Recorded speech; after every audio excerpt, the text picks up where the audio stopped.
Հաշվի առնելով, որ մարդու իրավունքների պաշտպան Կարեն Անդրեասյանը զրպարտության եւ վիրավորանքի վերաբերյալ քաղաքացիական օրենսգրքի դրույթների հակասահմանադրականության խնդրով դիմել է սահմանադրական դատարան, հայաստանյան 8 թերթերի խմբագիրներ այսօր հայտարարություն են տարածել կոչ անելով սահմանադրական դատարանին մինչեւ վերջնական որոշման կայացումը միջոցներ գործադրել քաղաքացիական օրենսգրքի վիճարկվող հոդվածի գործնական կիրառումը կասեցնելու նպատակով։ Խմբագիրները հոդվածի դրույթները եւ դրանց դատական կիրառումը համարում են հակասահմանադրական, ընդգծելով, որ դրա հեռահար նպատակը Հայաստանի քաղաքացիներին տեղեկատվական տպագիր այլընտրանքներից զրկելն է։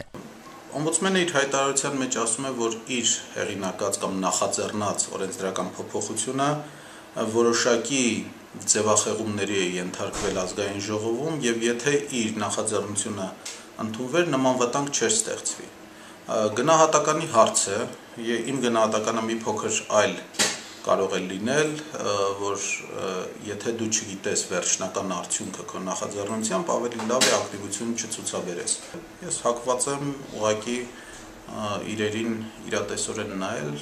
եւ տեսնենք ինչպիսին կլինի սահմանադրական դատարանի վճիռը։ Հայտարարությունը ստորագրած բոլոր 8 տպագիր պարբերականների դեմ վիճարկվող հոդվածով դատական գործեր են հարուցվել։ Օրինակ Երկիր թերթի դեմ հայցեր ներկայացրել Ազգային ժողովի հանրապետական խմբակցության պատգամավոր Տիգրան Արզաքանձյանը դատարանը հայցը բավարարեց մասնակի, գտնելով, որ վիճահարույց հոդվածում օգտագործված որակումներից միայն լակոտ բառն է վիրավորական։ Դատարանը վճռեց հօգուտ Տիգրան Արզաքանձյանի թերթից բռնագանձել 288,000 դրամ։ Դատելով դեպքերի ընթացքից երբ դատարանը բավարարում է տարբեր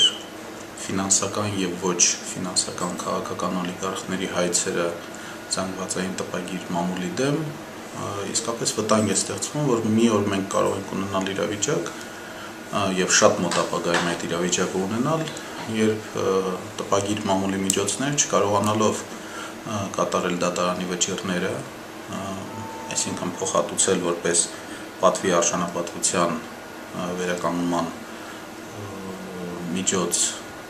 բավականին մեծ գումարներ կարող են ուղղակի փակվել։ Հայտարարությունը ստորագրած խմբագիրները նշում են, թե 2010 թվականին քաղաքացիական օրենսգրքում կատարված փոփոխությունները, որոնց հայտարարված նպատակը զրպարտություն եւ վիրավորանք հասկացությունների ապաքրեականացումն էր, վերենացվել խոսքի ազատության, տեղեկություններ փնտրելու, ստանալու եւ տարածելու սահմանադրական նորմերի գործնական կիրառումը խոչընդոտող գործիքի։ Մեծացող հաճախականությամբ տպագիր լրատվամիջոցների դեմ դատական հայցեր են հարուցվում, որոնց հիմնական նպատակը մեծ տուգանքների գնով թերթերի գործունեությունը դադարեցնելն է կամ նրանց ներքին գրաքննության կանոններ պարտադրելը, մասնավորապես ասված է հայտարարության մեջ։